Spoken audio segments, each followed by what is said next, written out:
Yo guys, check. Kamusta mga idol? So ayan, mag-update tayo ngayong Friday na.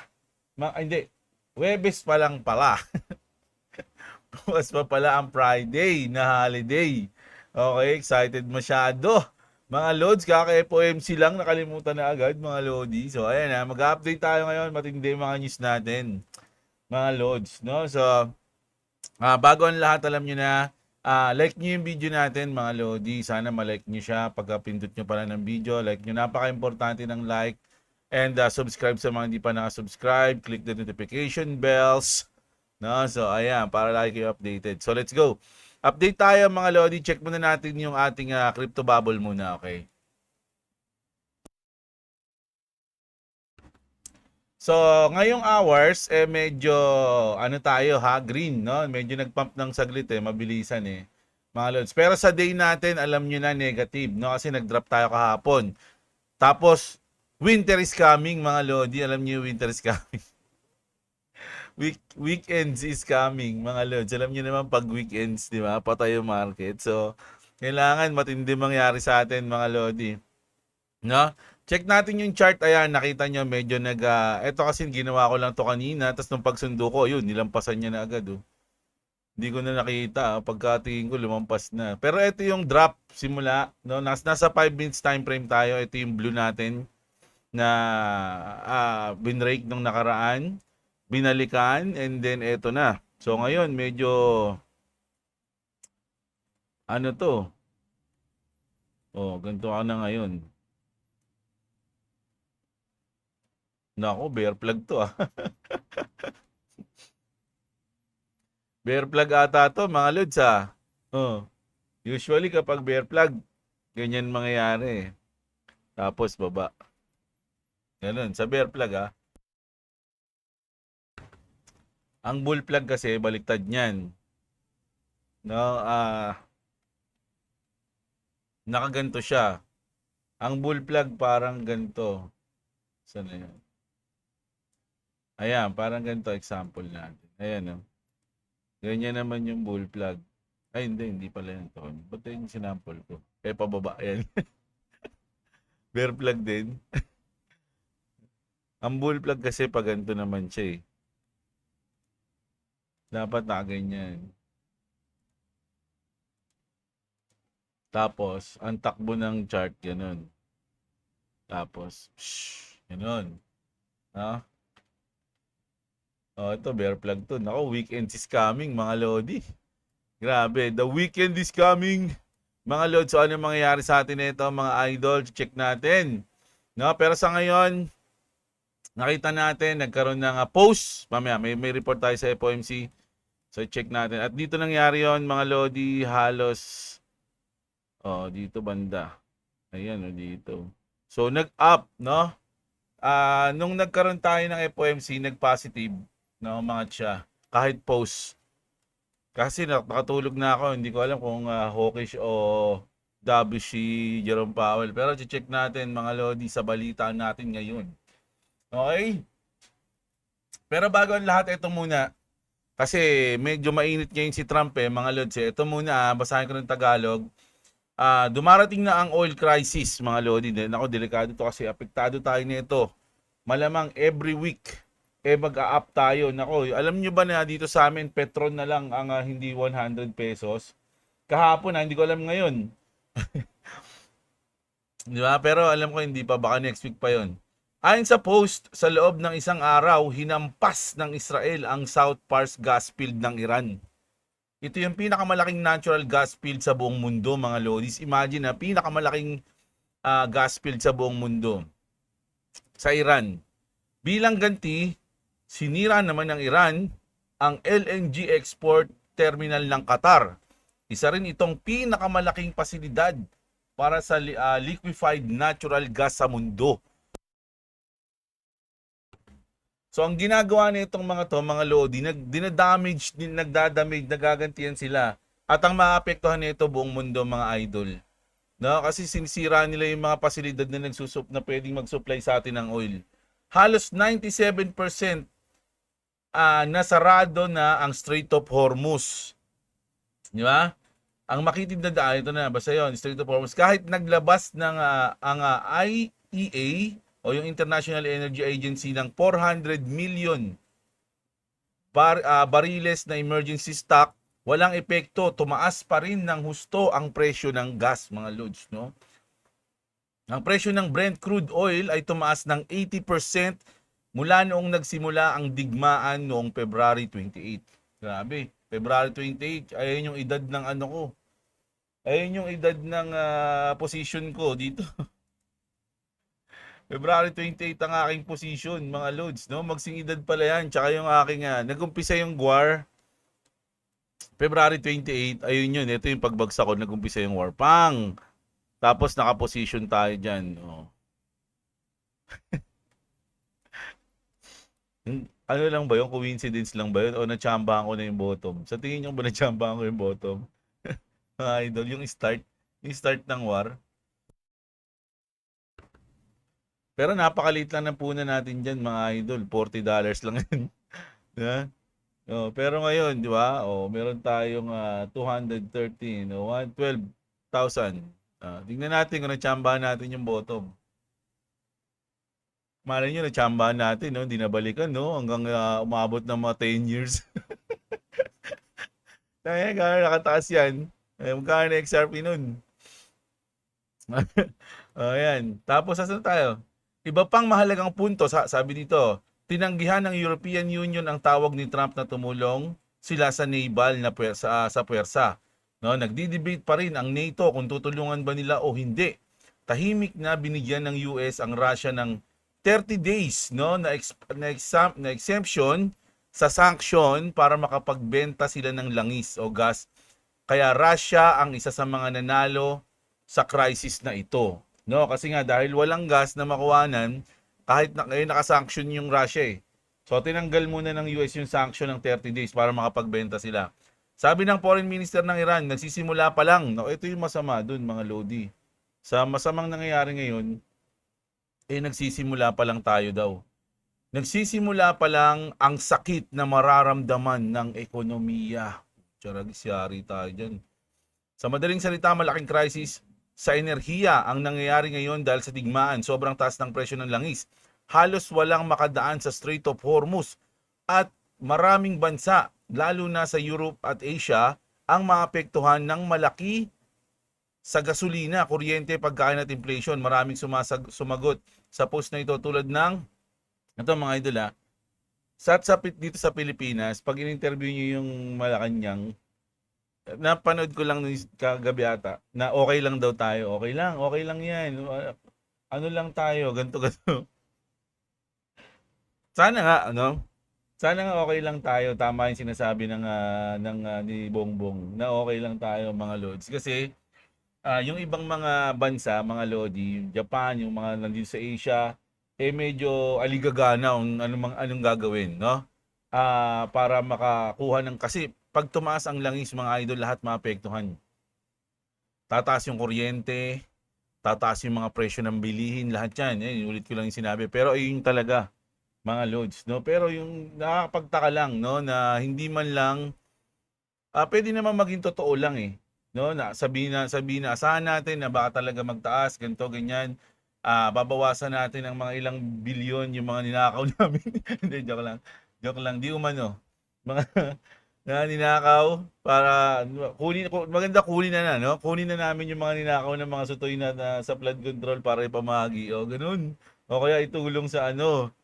Yari tayo nito mga lodi. Sa tingin ko lang mahirapan tayo. Okay? Tapos may nagsasabing kailangan na talaga ng mas maraming renewable energy at hindi umaasa sa isang lugar lamang. No, tama 'yun mga lods, no? Kasi halos lahat sa Middle East yung kuha ng oil lalo na sa Saudi.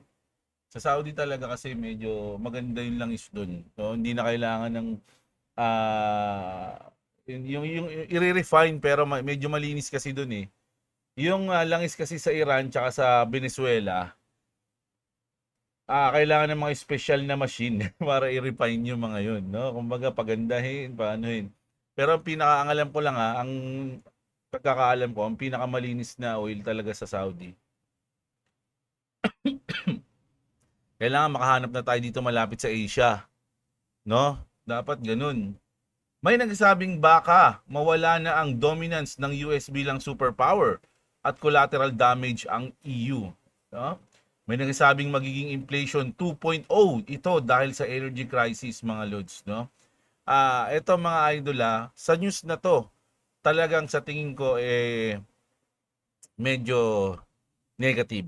Okay, negative to kasi syempre isipin nyo magtatagal pa.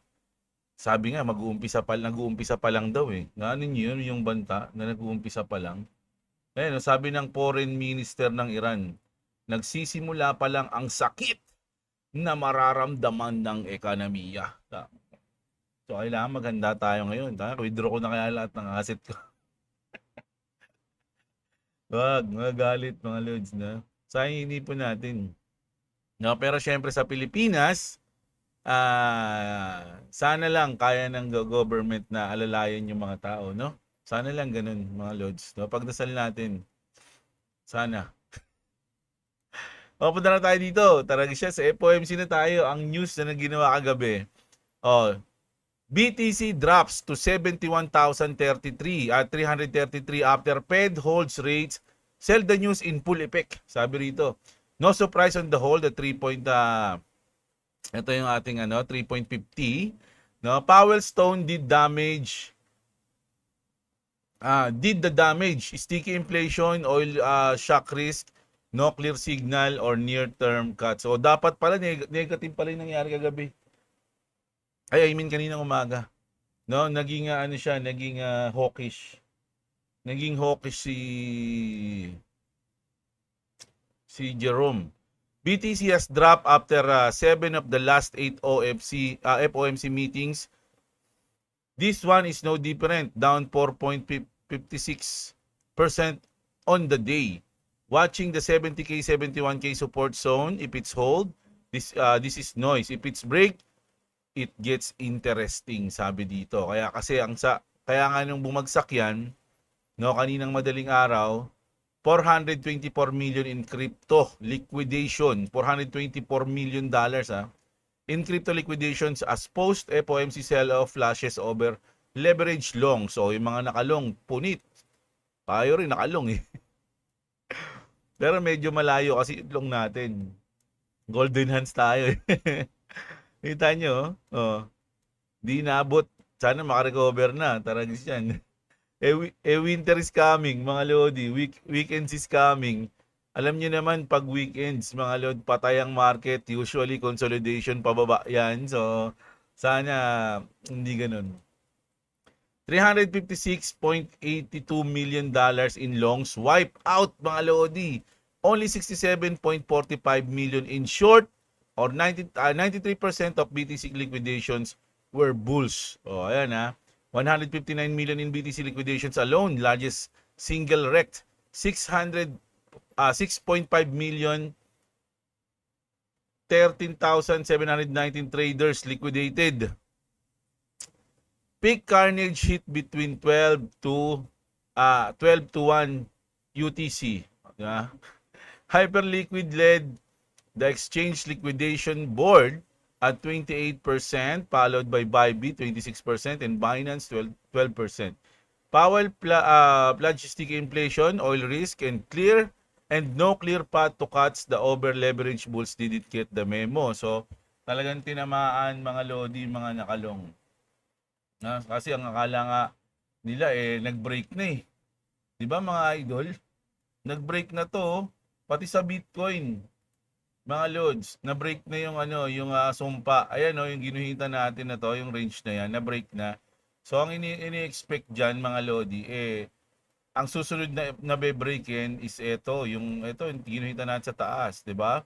So ayun yung susunod na be-breakin, ito na. Kaya maraming naglong nung nagkaroon ng consolidation dito. Parang inisip nila, pundasyon to o build up to para umangat. Diba? So maraming naglong dyan. Kaya lang, yun na nga, boy, nilaglag sila. Prang! Liquidated. Ngayon, alam nyo na, no? May mga tumatamang analysis, meron din mga maling analysis, mga loads. Kaya nga sabi, lahat yan is probability lang. Probability na mangyari yung gusto natin, probability naman na hindi. May chance na tama yung sa atin, may chance din na maliit. Halimbawa, 80% na chance na babasagin niya to, pero may 20% na chance na babalik siya rito. Kaya nangyari yung 20% na chance, o di iyak. Ganun lang yun. Diba, mga idol? Ngayon, medyo ano tayo, waiting lang tayo. Siyempre, ang nagte-trade naman kasi ako sa Bitcoin eh. Ito kasi nayaan ko na lang. So, titignan ko mamaya kung makakapag-position ako sa Bitcoin. Kasi, gusto ko sana umangat eh. Once na umangat to mga lodi, mag-short ako kasi weekend eh. Ngayon lang sa tingin ko pwedeng mali tayo. So, kunyari, abutin niya tong 50% na to. Yung plano ko lang to hindi nyo plano sa akin. Halimbawa dyan, ayan, nakita niyo yung 50%. Ayan. So, pag ayan, no, kunyari, ngayong Webis pa lang ngayon eh. 'Di ba? So, Webis ngayon, may Friday pa, may Friday, Saturday. Pag ito nabot niya diyan, may chance na pwede ako mag-short dito. No, sa 50% na 'yan. O umangat man siya ng konti, pwedeng ganun. No? Hanggang Monday. No, kasi mabilisan lang naman eh, hanggang Monday, I-check natin. So, ayun. Punta na tayo naman dito. Eto mga lodi, importante ito. Gusto ko lang basahin, no? Kasi nagtataka kayo, bakit nasama yung meme coins? May dalawang meme coins doon sa nabanggit natin eh, na 16 token na binanggit ng SEC na commodities. 'Di ba? So, pwedeng yung meme coins kasi hindi siya ang pinaka-title niya, parang ganun. Yung pinaka-title niya is Digital Collectibles, parang ganun. No, sabi rito, SEC officially classifies NFTs as digital collectibles, not securities, mga lodi, no? NFTs yan pero yung meme coins kasi, halimbawa yung SHIB, kumbaga wala naman siyang something, o kaya yung Doge, di ba? Wala pa namang Pwede siguro sabihin natin na digital collectibles. The Joint SEC CFTC Interpretive Guidance drop March 17 with the 5 category token. So may kategorya 5, no? Digital commodities, ito daw yon mga lodi, BTC, Ethereum, Solana, XRP, ADA, Link, plus 10. O yun nga, yung mga binanggit natin. Digital collectibles, NFTs, and meme coins. O, alam nyo na. So baka nabuhayan dyan yung may mga meme coins, mga lodi. Nabuhayan ba kayo? Di ba may nag sa akin eh, may nag-comment sa atin. Nako, boss, marami akong hawak na meme coins. Di ba? Sabi niya ganun. O paano naman, pa-advise. Pero importante rin talaga, idol, na tignan mo pa rin kung ano yung hawak mong coins. Kung meron ba silang white paper o meron silang goal, 'di ba? May roadmap ba sila? Meron ba silang mga partner na legit, yung mga yung hindi birong partner? Kasi kung mga sutoy-sutoy lang, nako mag-ingat ka na lang sa mga ganun. Pero ito yung mga category, digital commodities, this one, sa XRP, digital collectibles, ayun na mga lodi, no? NFTs and meme coins. Digital tools, utility access token payment. Stablecoin, ito na yung stablecoin. Under sa Genius Act, digital securities, tokenized stocks, bonds. The only categories under SEC jurisdiction. So ayan, no? Sabi dito, Chair Paul Atkins, we're not the Security and Everything Commission. Sabi niya. We are not, sabi niya, we are not the Securities and Everything Commission. Kami ang, Security Exchange Commission. Ayun, ha? Hindi sila Securities and Everything, exchange kasi yon.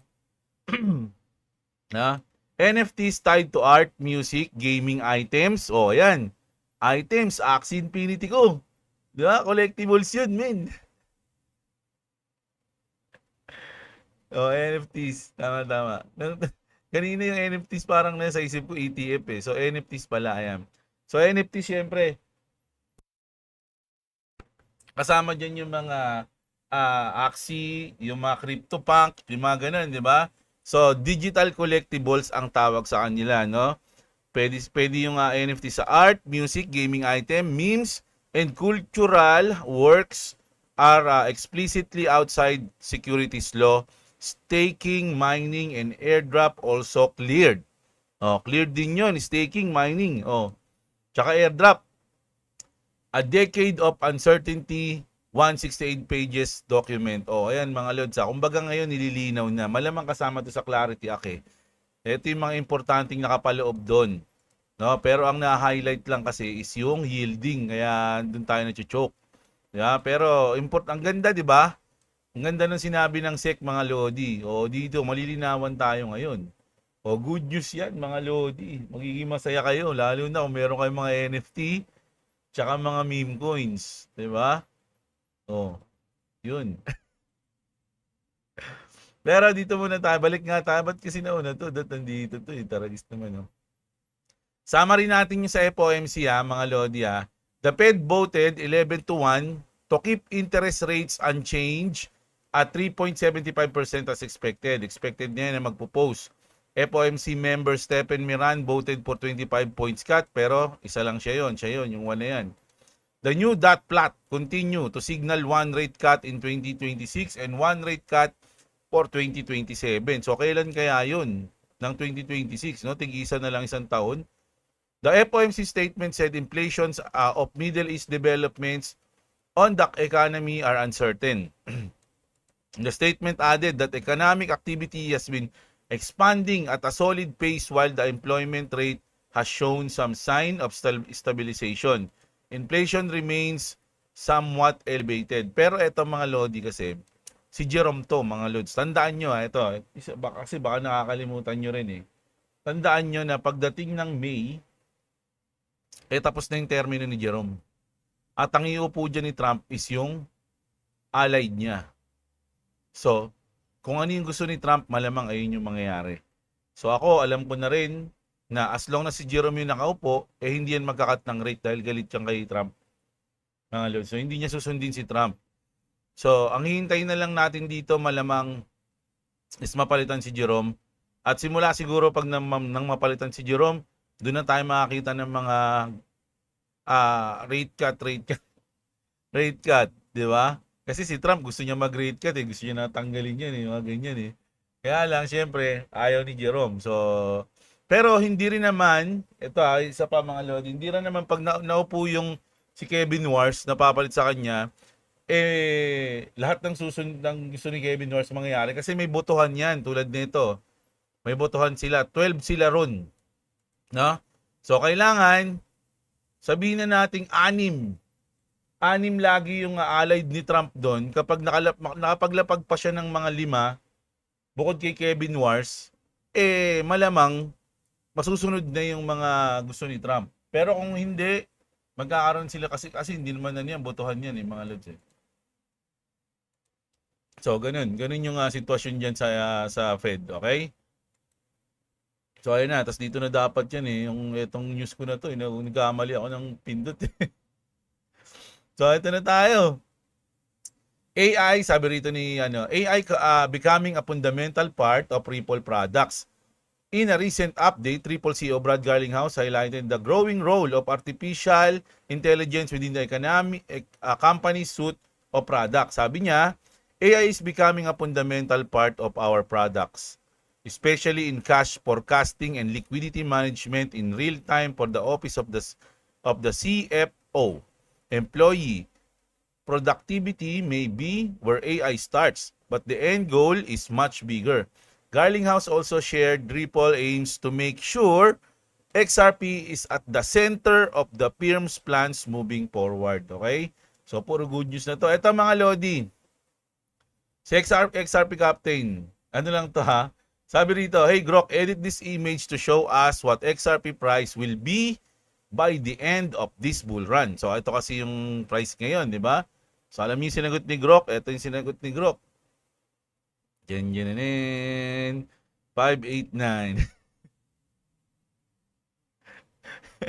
So, syempre,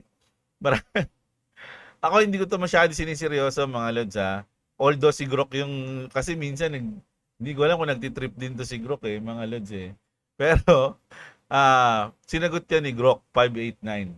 Mga Lodi, okay? Pero, for me, parang gino-joke. Kasi syempre, maraming nagko-comment dyan, mga idol, no? Na, yung mga galit. Wala, sira na ata si Grok. Ay, pinaglalaruan lang kayo ni Grok. Ganito, ganyan, di ba? Pero yung mga bullies, tuwan-tuwa naman, no? Ganda, lupit mo, ganyan. Pero ano lang yan, kayo nang bahala magdesisyon kung may iniwala kayo kay Grok. Okay? Pero ang sabi niya is 589. Pero ito, ang gusto kong malupit na news natin ngayon. Pwede raw maging 1 trillion market cap kapag nangyari yung mga ganitong catalyst. Okay? So, ano natin to ha? Usahin natin sa Tagalog agad. Ayan, kamusta ang post na ito? Kamusta? Kamusta pa ako ni Grok ha? Ang post na ito ay nagpo-post ng analysis mula Motley Fool, isang sikat na investment finance website. Sabi doon, posibleng umabot ng 1 trillion, no? 1 trilyong dolyar ang market cap ng XRP sa loob ng mga susunod na 10 taon. Kung matupad ang dalawang malaking bagay. Ano yung malaking bagay niyon? Global na paglago pala ng XRP Ledger ecosystem. Ibig sabihin, dapat lumaki ng gusto ang buong XRP Ledger. Yung blockchain mismo ng XRP, dapat maraming developer ang gumawa ng apps, maraming negosyo at tao ang gumamit ito araw-araw. At maging malawak at sikat ito sa buong mundo. Pagiging leader sa RWA tokenization or Real World Asset Tokenization, dapat maging isa sa pinakamalaking player ang Ripple sa pagiging tokenized ng mga totoong asset tulad ng real estate, bonds, stocks, golds at iba pang traditional na ari-arian.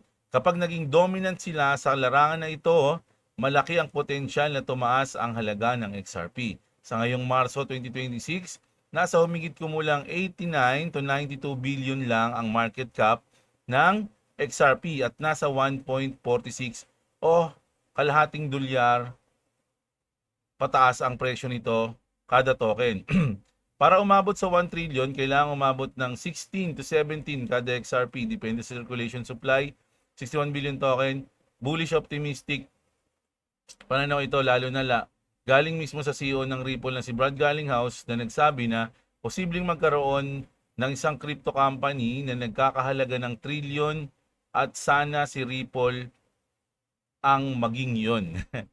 Pero syempre hindi garantisado, maraming factors tulad ng regulations, competition mula sa ibang blockchain at pangkalahatang kondisyon ng crypto market ang makakaapekto. Ito ay isa sa pinaka-optimistic prediction ngayon tungkol sa XRP. Ayun mga Lodi. No? Pero ako, hindi lang yan. Marami kasi, ito yung sinasabi nilang pwedeng maging catalyst, no? ng XRP. Yung Global XRP Ledger Ecosystem, yung adoption sa XRP Ledger, maraming gagamit.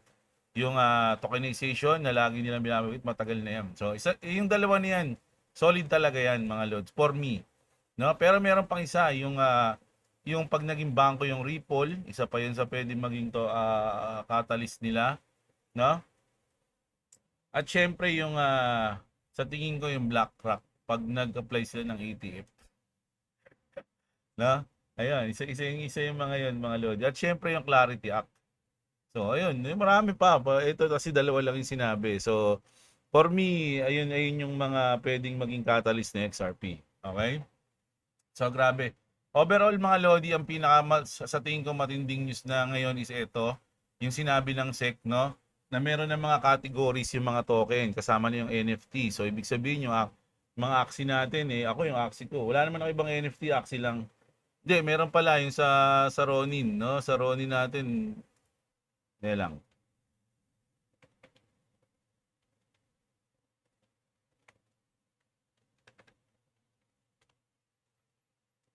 Rumble Arcade Clash, ano to?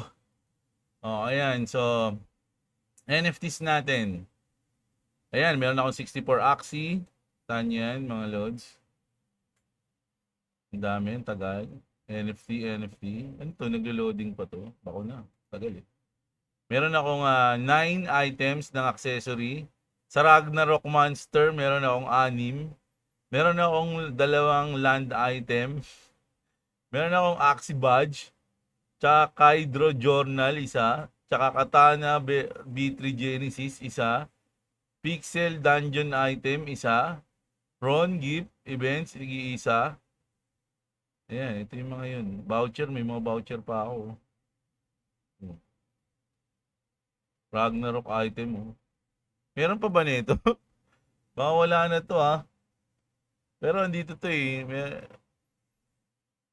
NFT lang nakalagay. Ano yan? Ba't ganyan? Walang picture. Tagal ko na kasing dito inaano eh, na-open eh. Hindi ko na nga nalalagin tong Ronin wallet eh. Ngayon na lang ulit eh. Pero ayan, no? So, etong mga to is digital collectibles, mga idol, no? So, hindi siya walang kwenta. Hindi siya mawawalan ng kwenta, mga lods, no? So, pwede siya maging collectible item. So, meron akong 64 Axie. Ito yung pinaka-importante sa akin, mga Axie ko. Kasi bago ko binili yan, pinag-isipan ko pa eh. Bumili pa ako ng Axie para sa ano eh. Yung parang gunbound na laro ng Axie. Nakalimutan ko yung pangalan. Basta yun. Basta yun eh.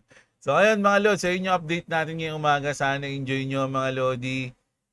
For me, ngayon watching lang tayo. Ayun na, kasi nga winter is coming eh. I mean weekends is coming eh.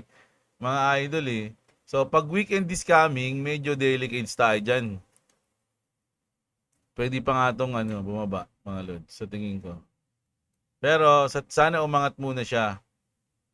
Para may reason tayo para mag-short. Mahirap mag-short pag nasa baba na. So ayun, kita-kits tayo ulit mga Lods mamayang gabi. Alam nyo na yan, mamaya magbabasa tayo ng comment. So sana enjoy nyo. Maraming salamat mga Lodi. Huwag nyo kalimutan i-like yung video natin. Check nyo yung mga link dyan sa description sa baba ng video natin ha. Mga idol, lalong-lalo na yung ating House of Leather mga Lodi. Bili kayo nyan mga Lods, yung House of Leather natin. Napakatibay niyan. Sabi ko nga, isang beses lang kayo bibili niyan sa buong buhay nyo dahil hindi naman sira yan eh. 3 henerasyon na yung makakagamit ng belt na yan. Punta kayo dyan, nasa link natin. Ayan, yung House of Leather. PM nyo lang kung gusto nyo bumili, tapos sabihin nyo yung pangalan ko para magkaroon kayo ng discount. Di ko alam kung magkano discount nyo pag sinabi nyo yung pangalan ko. Nakalimutan ko yung sinabi ng tropa ko eh. Pero ayan. Ayan, ang ganda niyan, no, mga Lods, oh. Oh. Ba? Tindi niyan. Yung mga pag nakakita kayo ng mga multo, hindi tinatabla ng kahit ano yun, pero pag ito yung hinataw nyo, iyak yung multo. Ano ito? Tumatalab sa multo yan, mga Lord. So, ayan. Kita-kits tayo, mga Lodi. Maraming salamat sa manonood. Magandang araw sa inyo, mga kapatid. At What's up? Subscribe to Clubs Gaming and subscribe to Diablo. If you want to subscribe to me, it's a link in the description. Also, I have a new pencil. You cannot see it though, but it's okay.